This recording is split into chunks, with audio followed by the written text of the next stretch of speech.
Today we're making the Unbirthday cake from Alice in Wonderland. Now this cake was actually the first recipe I made before I realized that food and literature was what I loved to write about. We made a Mad Hatter's Tea Party Easter brunch, and unfortunately the cake at the time really didn't work. It completely slid off the plate. But a year later I decided to make the Unbirthday cake again. So today I'm going to show you how we're going to make it.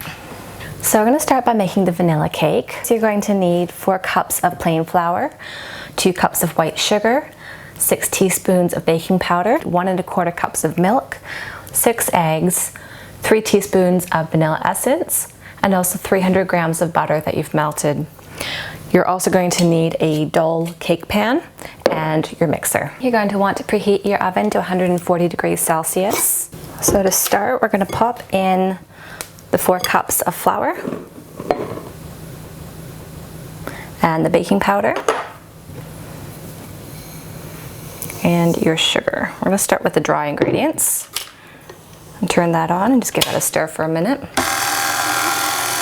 We'll start pouring in the wet ingredients, starting with the milk and also the butter.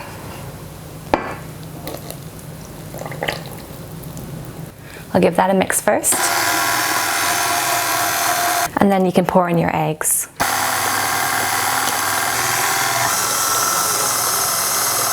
We'll just pour in the vanilla essence. We're going to take a little slab of butter, just run it through the cake pan, and that'll just keep it from sticking. Then we're just going to unhook your mixing bowl. Make sure you've got a spatula and pour this all into the cake pan. And just take your spatula and make sure the top's as smooth as it can be. Make sure it's on a baking tray, just that way it doesn't tip when it's in the oven. Alright, so our cake has been baked and we've let that sit aside for a few hours to cool. We're going to set that aside and make our buttercream icing. So we've got 250 grams of softened butter, 1 tablespoon of milk, and 3 cups of icing sugar. So we're going to take a spatula, pop our butter into the mixer, start that up. I'm going to put this on just so the icing sugar doesn't go all over the place. I'm going to pour this in as we go. And we'll also pour in the milk. Turn that up.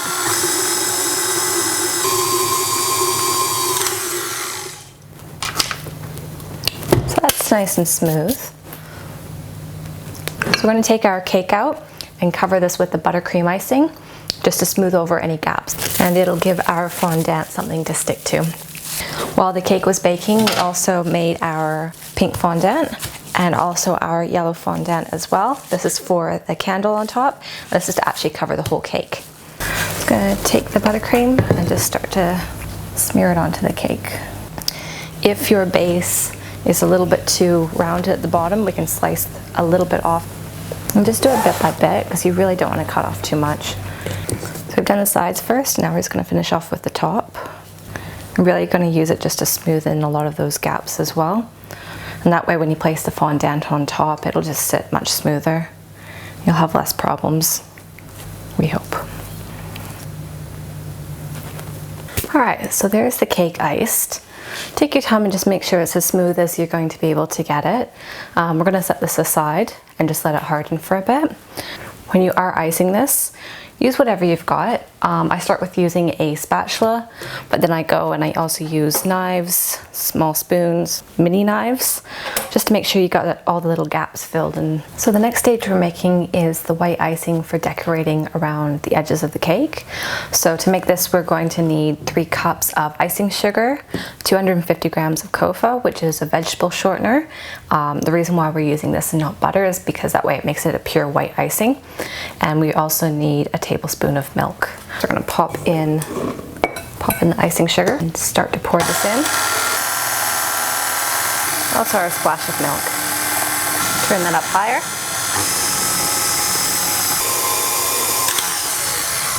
Let's have a look at this.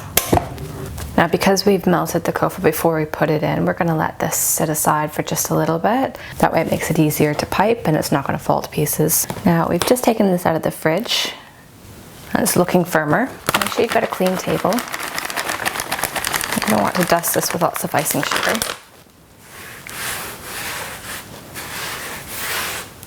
I'm gonna roll this into a bit of a ball. Now I need this big enough and thin enough where it's gonna be able to just drape over the cake. So I'm probably gonna make it hopefully about this big by about this big. I'm just gonna start rolling. All right, that's now been rolled out. So what we're gonna do is pick it up and drape it onto the cake, and then we'll start to smooth it out. Now I can't say I've done this many times, so we're just gonna hope for the best with this one.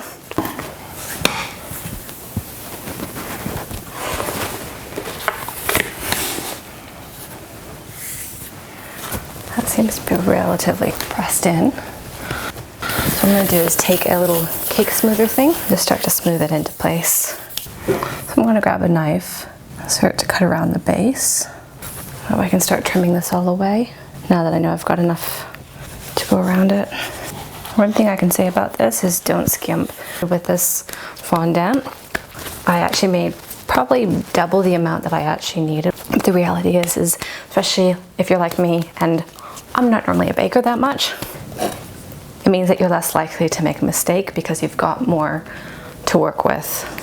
So the only tip I can give is to make sure you take your cake slider and just keep working up and down, and just do it section by section until it's all smoothed out.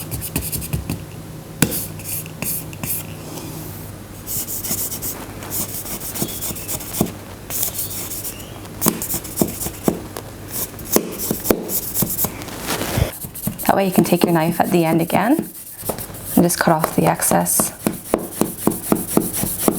We're now going to decorate with the icing around the cake.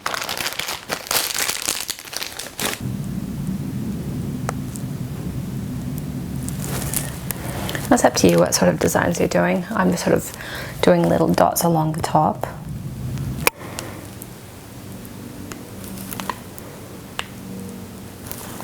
So the reason why I chose the Unbirthday cake, I'll be honest, is because it doesn't need to be perfect. It can be on an angle, it can be a little bit skewy. The candle we're going to make is a bit cartoony-like. In this case, I am actually taking more inspiration from the Disney version. That was my first memory of Alice in Wonderland. If your icing starts to get a bit too warm, in my case, I've got hot little paws and it's also summertime right now, just pop this back into the fridge and it'll just help keep it cool until you're ready to start decorating again. Roll that into a ball and into a bit of a worm. I actually just use one of the small bottles to roll these out. Because they're tiny, it does need to be relatively thin. So we kind of pinch it and roll them.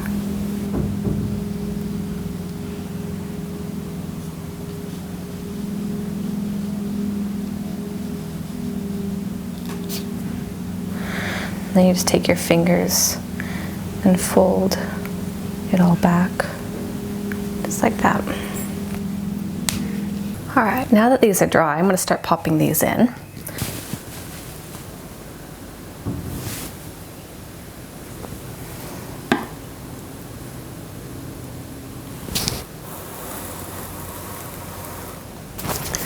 This is just really simple. We're just going to roll this first into a ball so it's nice and smooth, then just into a bit of a cylinder. I'm going to make one bit a little bit more narrower, the other bit a bit wider. This will be the base, that'll be the top. Now, like the cake, we're going to get it to angle. Just use your finger for this. So I'm going to roll that out. I've got a cookie cutter. I'm going to press that one in. Okay, so we're going to place the little flower bit on. A candle that'll perch on top. A little squat little look.